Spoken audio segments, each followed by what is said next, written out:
Dulu di antara kearifan buyut-buyut kami, leluhur kami, itu kalau cerita itu nggak apa-apa kamu mondok di Mekah di sana, tapi bawa pohon yang hidup di Indonesia. Artinya bawa manhaj, metode dakwah yang bisa hidup di Indonesia. Ini penting kata Mbah Mun, karena wama arsalna min rasulin illa bilisani qaumi. Semua rasul diutus itu pasti sesuai kultur kaumnya. Saya punya sedikit cerita tentang kultur. Kultur itu nilai yang disepakati masyarakat, meskipun persepsi itu salah. Saya cerita sedikit tentang keunikan kultur. Nabi Yunus itu nabi, di mana-mana nabi itu mengajak ke tauhid, ajaran yang benar. Dan dulu nabi itu nggak punya polisi, nggak punya densus, jadi nggak bisa nabi nyuruh yang nggak setuju tangkap, itu nggak bisa. Tapi punya Tuhan. Jadi kalau yang tidak percaya dakwahnya itu ancamannya azab. Dulu itu nggak ada polisi, nggak ada pengadilan, sehingga kalau ada kesalahan itu ancamannya itu akan turun apa? Azab, siksa itu. Sekarang kan kalau kita jadi pemimpin kan agak enak itu, punya keamanan, punya macam-macam lah. Singkat cerita, sudah dakwah sekian tahun itu umatnya nggak percaya kalau beliau seorang nabi, bahwa ajaran tauhid itu benar ya. Akhirnya cerita ini terkenal sekali, mungkin beberapa terputus ya, tapi terputus cerita ini saya ceritakan secara lengkap. Terus beliau cerita, ini waktu sudah lama saya dakwah, sudah lama saya sosialisasi itu tentang kebenaran, Anda tetap nggak iman ini 3 hari lagi pasti ada adab. 3 hari ada adab itu delalah masyarakatnya tuh kepikiran, jangan-jangan iya itu. Nah ketika jangan-jangan iya itu diintip, rumahnya Nabi Yunus itu diintip, ya agak aneh itu. Diintip delalah orangnya nggak ada itu. Kalau Quran bahasakan abaqo itu minggat itu pergi nggak pamit ya. Itu bahasanya abaqo itu minggat, meskipun kita tidak mungkin membahasakan Nabi itu minggat, tapi dibahasakan tindakan kan tidak mungkin karena nggak pamit itu. Jadi harus dibahasakan minggat itu. Quran sendiri bahasakan abaqo. Nah cara berpikir masyarakat gini, kalau kampung ini mau dibalik sama Allah, mau ada adab, logikanya yang tahu akan ada adab itu pasti sudah pergi. Padahal Nabi Yunus pergi ini bukan karena takut adab, mangkel, nyai suwi gagal seminggat ya kan gitu. Jadi ada kiai minggat itu ya ada dalilnya, karena dulu itu kalau mangkel itu suami mangkel istri itu ya harus minggat, istri harus minggat. Dulu itu ya boleh, maksudnya boleh itu ya kalau darurat ya minggat sedikit lah, tidak apa-apa. Nah Nabi Yunus itu minggat tadi, abaqo itu kalau dalam bahasa Arab pergi gak pamit ya. Kalau orang Jawa bilang minggat. Itu sebenarnya saking mangkelnya, saking emosinya, beliau akhirnya meninggalkan kaumnya tanpa pamit. Tapi kaumnya itu menjadi tahu bahwa ini serius Yunus, buktinya dia agak berani di kampung, berarti mau ada adab betul itu. Dan efek positif dari teori itu, teori kultur tadi, kalau ada adab pasti dia pertama yang lari. Kayak dukun itu, kenapa kita tidak percaya dukun nomor itu? Itu kan paling yang minta nomor dulu ada SDSB itu, forecast itu kan paling salam template-nya kan 100.000, padahal dulu forecast itu berapa kalau menang? Kan miliaran ya, juta. Itu untuk kultur kita agak percaya dukun kan, ngapain ngumpulin uang 100.000, kalau dia tahu nomornya kan mendingan tombok sendiri. Itu kan. Jadi orang itu mesti punya teori umum untuk membenarkan sesuatu atau membohongkan itu. Akhirnya umatnya Nabi Yunus itu iman. Iman itu artinya percaya kalau ini tidak main-main. Buktinya Nabi Yunus gak berani di situ. Akhirnya mereka tobat. Saat itu juga mereka wiridan di lapangan, terus semua kesalahannya diselesaikan. Sampai ada rumah yang sudah dibangun permanen karena di tanah tetangga, dirobohkan saat itu juga. Bahkan ada batu yang dulu nyuri, 1-2 batu yang dulu hasil nyuri, saat itu juga dirobohkan, dikembalikan sama yang punya. Hari itu semua kedoliman diselesaikan. Ini penting saya utarakan, jadi tobat itu tidak hanya istighfar. Kalau istighfar ribet, tobatnya orang punya utang terus istighfar gitu kan ribet. Kan ribet itu. Ada punya utang terus minta maaf itu kan ribet itu kan, harus diselesaikan itu. Tobat diterima sama Allah. Batas akhir finish dari harusnya ada adab, misalnya Senin, Selasa, Rebu, harusnya Rebu itu sudah kena adab, ternyata Rebu itu tidak kena adab. Nabi Yunus sebetulnya juga penasaran kampungnya itu kena azab enggak. Dilihat dari jauh ternyata enggak. tambah kecewa dia. Jadi, wah ini saya kalau pulang pasti dibunuh karena saya dianggap pembohong. Di masyarakat situ ada aturan siapa yang bohong dibunuh. Padahal Nabi Yunus ngumumkan nanti Rebu ada azab. Kira-kira gitu lah. Ternyata Rebu itu tidak ada azab, makanya dia sudah di batas kampung kembali minggat lagi karena nanti pulang pasti dibunuh karena dia dianggap bohong. Ya akhirnya masyhur itu, terus dia ikut nelayan sekenanya, yang penting lari dari kampung, ikut nelayan sekenanya. Zaman itu, ini saya ulang lagi zaman itu. Nanti ini efeknya nanti ke tauhid. Zaman itu para nelayan tuh kayak sepakat. Kalau ada kapal atau perahu kok mau tenggelam, itu pasti ada yang minggat. Hanya minggat itu pergi tidak terhormat itu. Terus fasahama fakana minal mudkhadin. Nah, dulu itu orang sudah punya peradaban. Ini cerita kultur, sudah punya peradaban. Punya peradaban. Ya sekarang gini, kalau nyemplungkan salah satu kan tidak adil diundi. Diundi. Ternyata yang keluar dia Nabi Yunus. Terus mereka tahu ini orang nggak pantas dikorbankan karena Nabi di mana-mana itu ganteng. Memang Allah itu punya sunat unik. Nabi itu harus paling ganteng di kampungnya. Nasabnya juga harus paling baik. Kabar-kabarnya juga istrinya harus paling cantik. Itu memang aturannya gitu. Nggak tahu saya. Dulu saya juga janggal. Kenapa Nabi aturannya harus gitu? Tak angen-angen di pemimpin elek isin itu. Maksudnya misalnya mau pemimpin dia pesek keriting itu kan piye gitu rasanya terus. Jadi Nabi itu pasti itu paling ganteng di kampungnya, terus dari nasab ya terbaik, terus rata-rata istrinya itu ya selain solihah itu ya paling cantik. Karena ya dibully kan, Sawardi ini jadi Nabi, bujone elek kan ya ribet kalau misalnya ada yang bully gitu kan juga ribet. Singkat cerita terus dia akhirnya ditenggelamkan, dibuang karena beliau seorang nabi. Faltaqamahul khut, beliau ditelan ya.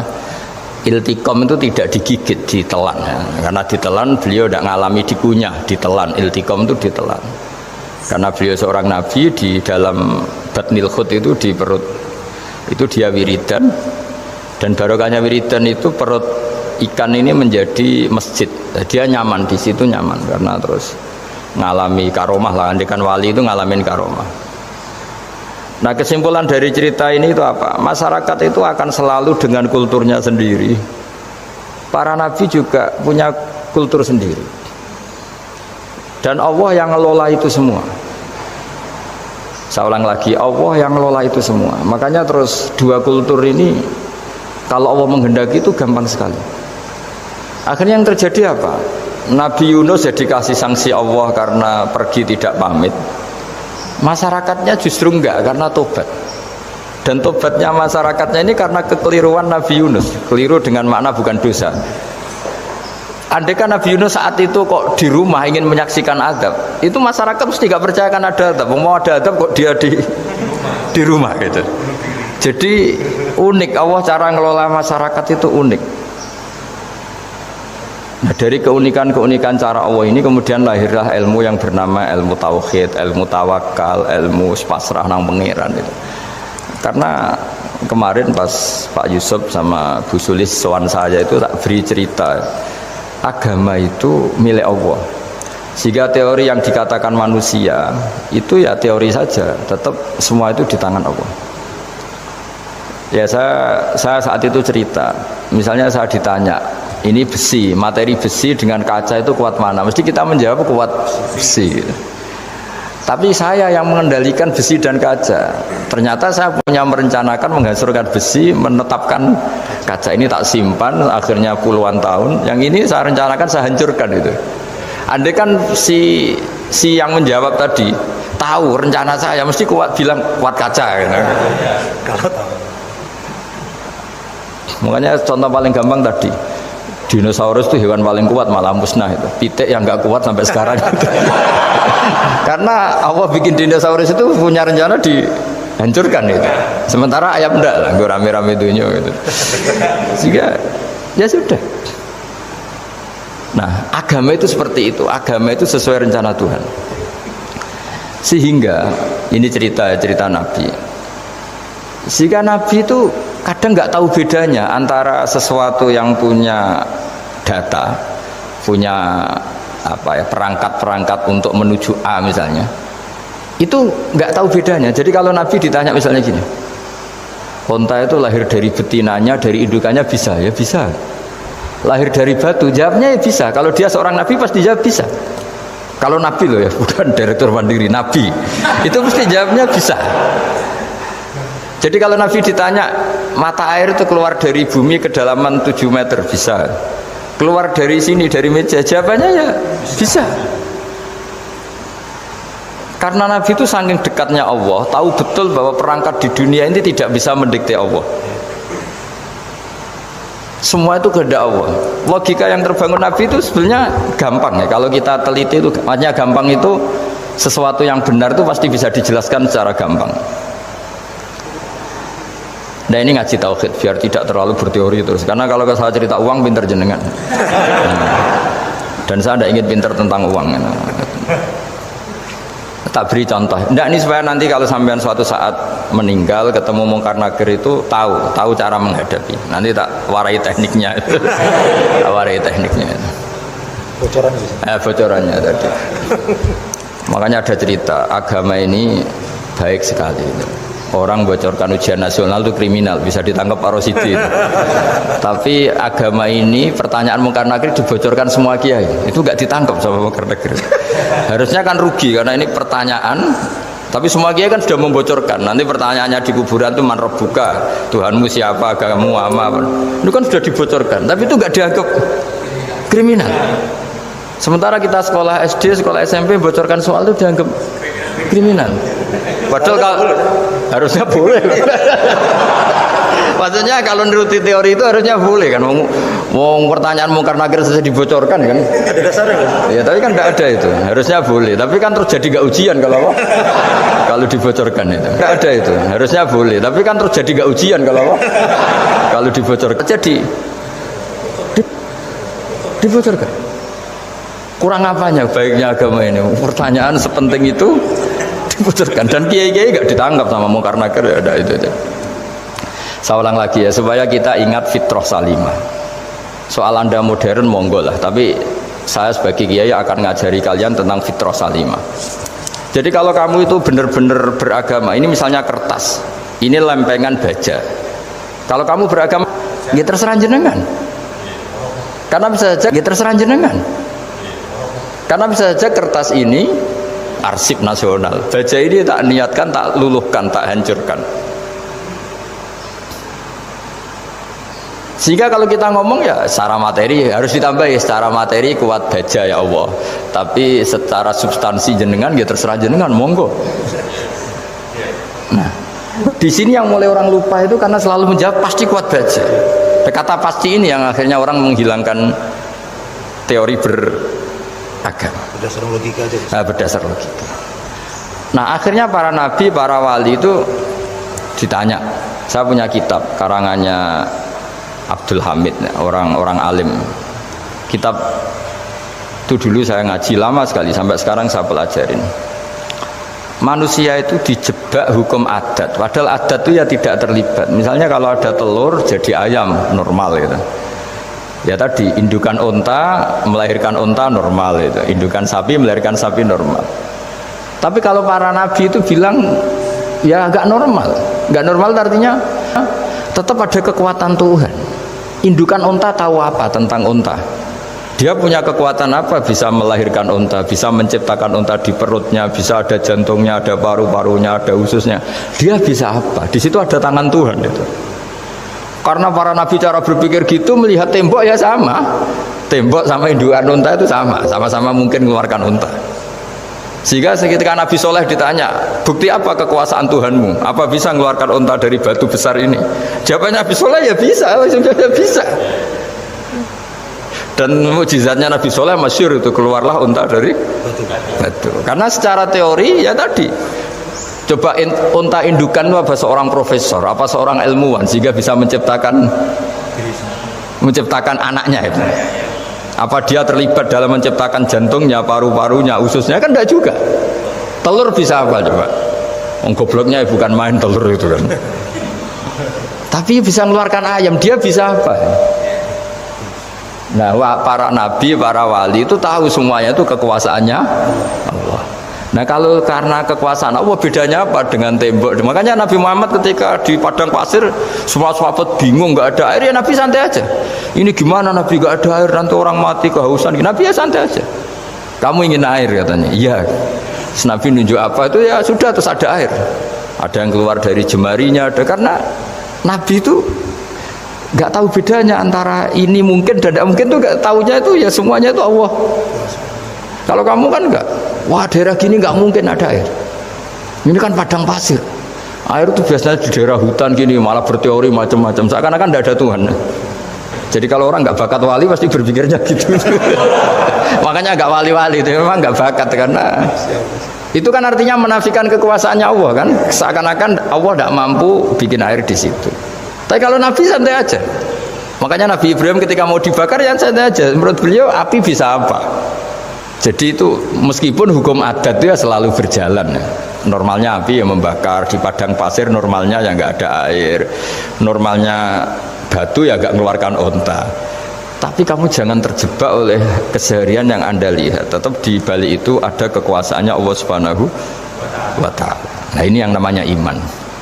Dengan iman seperti itu nanti ketika kita mati itu ya santai saja. Ketika kita hidup ya tidak tahu oksigen itu apa masuk ke tubuh kita sistemnya kayak apa. Jantung kita ada ikut bikin, paru-paru kita. Artinya zaman kita hidup pun sebenarnya kita tidak bisa ngelola kehidupan itu, tidak bisa. Nah kalau sama nggak bisa, nanti setelah mati juga tidak bisa.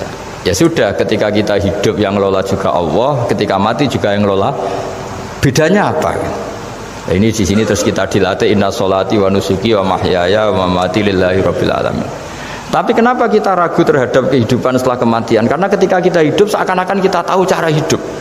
Makanya Allah itu tersinggung betul ketika ada orang merasa bisa ngelola cara hidupnya. Makanya kata Allah, kalau gojlok orang-orang yang kepedean itu, kalau kamu top, mbok jangan mati. Itu falaula in kuntum ghairu madinin tarji'unaha in kuntum shadiqin. Kalau kamu merasa top itu jangan mati. Di mana-mana mati itu tidak top. Falaula idza balaghatil khulqum wa antum khina idin tanzurun. Mbok ketika nyawa kamu sudah sampai kerongkongan, kamu tarik lagi supaya kamu tidak mati. Mati itu tidak top. Katanya kamu top kok mati.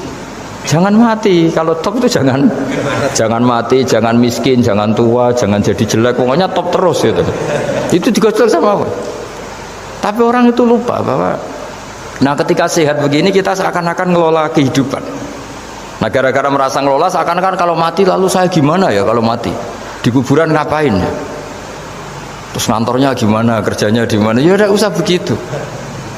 Nah ini di sini pentingnya tauhid. Orang dilatih berpikir al-khalqul awal, afa'ayina bil khalqil awal. Kalau dalam bahasa Yasin disebut kul yuhyi alladzi ansha'aha awwala marrah. Jadi agama itu orang dilatih membayangkan pertama hubungan kita dengan Allah. Misalnya manusia pertama itu siapa? Adam. Adam bisa berpikir, bisa berlogika, bisa jalan-jalan, bisa macam-macam. Tapi andaikan Anda jadi Nabi Adam, mesti melihat kekuasaannya Allah itu begitu nyata, karena saya materinya dari tanah, ternyata saya bisa berpikir. Betapa kudrohnya Allah, kekuasaan Allah, tanah yang benda mati bisa berpikir. Sekarang jadi saya. Sehingga ketemu, kira-kira Nabi Adam kalau ketemu tanah itu ya, kalau mau maksiat, wah ini tanah ini pasti komplain. Nah di sini pentingnya beragama. Sehingga ketika Rasulullah ngendikan, jika kamu memperbanyak sholat, maka tanah-tanah ini bersaksi terhadap sholat kamu. Jika kamu maksiat, juga tanah-tanah ini menjadi saksi pemberat. Itu kamu tidak jagal sama sekali, karena manusia pertama yang bernama Adam yang bisa berpikir itu materinya dari tanah. Jika kita tidak janggal ketika tanah disetatuskan bisa bersaksi. Tapi setelah kamu berpikir tanah itu bisa dicangkul, bisa dijadikan berhala, dijadikan kendi, dijadikan macam, seakan-akan tanah itu ya benda yang tidak penting.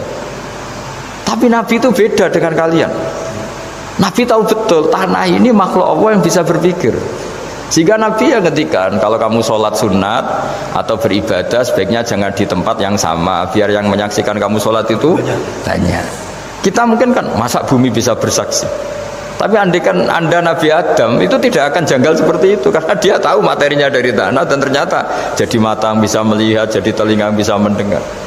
Makanya Allah selalu mengingatkan, ingatlah al-khalqil awal, afayina bil khalqil awal. Karena khalqil awal ini yang menjadikan apa? Fitrah beragama yang baik. Sehingga ketika orang Yahudi bilang nggak mungkin Nabi Isa itu nggak anak zina, wong ibu kok tanpa bapak, anak kok hanya ada ibu tanpa bapak. Allah cara menjawab, inna masalah Isa intawohi kamasali Adam. Jika kamu protes ada Isa karena tanpa bapak, ya protes dengan Nabi Adam, tanpa ibu tanpa bapak. Nah ini diingatkan al-khalqil awal. Makanya Yasin bilang, kul yuhyihalladzi ansha'aha awwala marrah.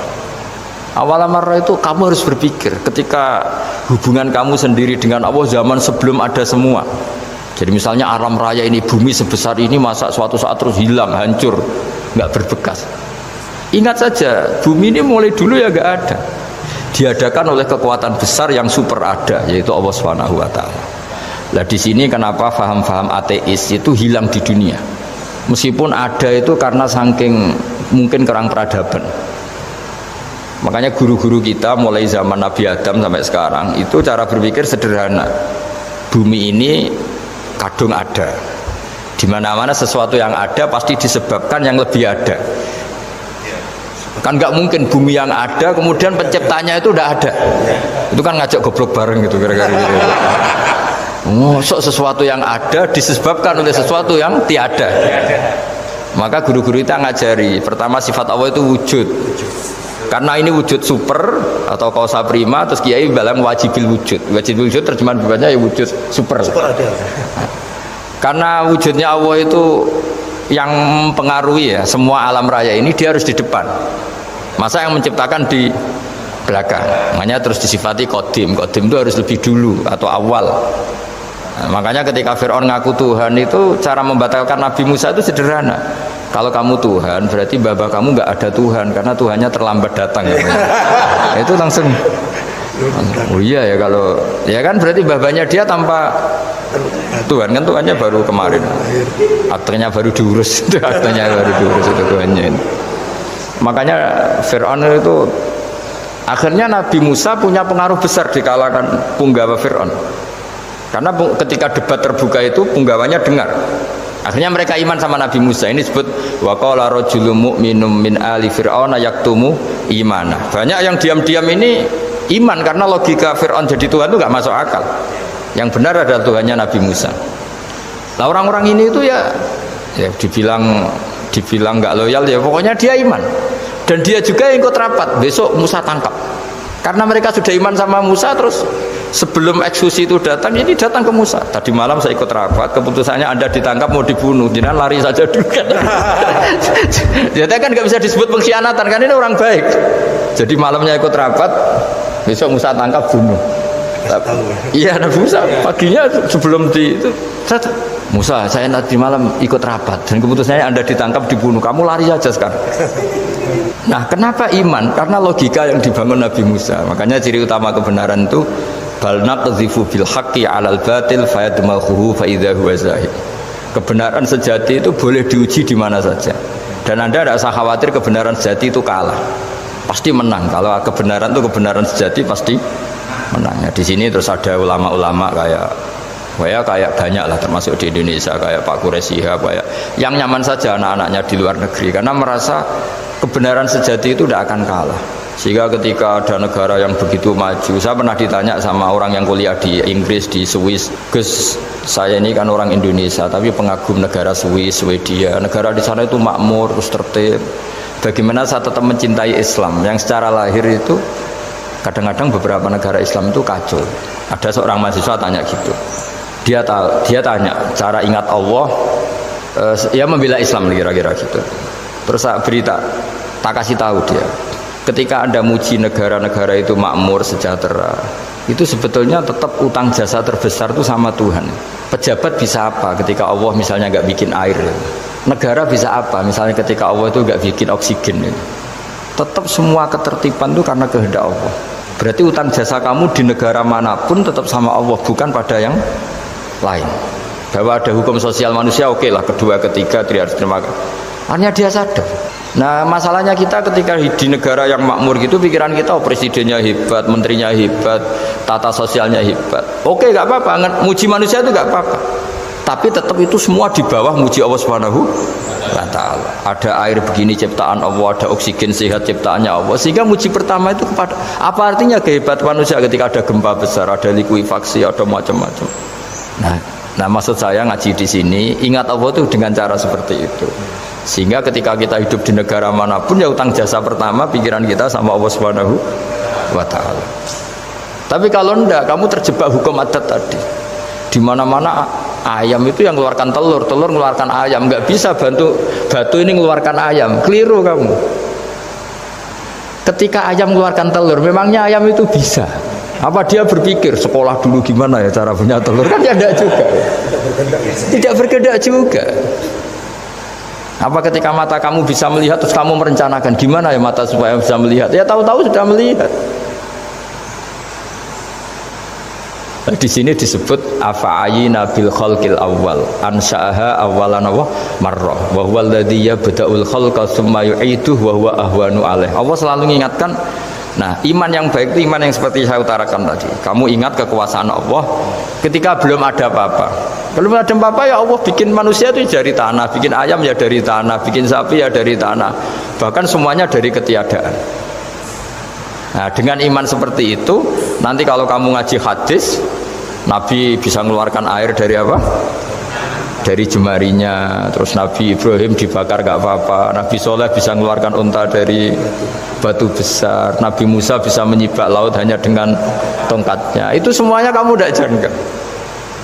Karena tadi ingat bahwa kekuasaan Allah itu tidak terbatas.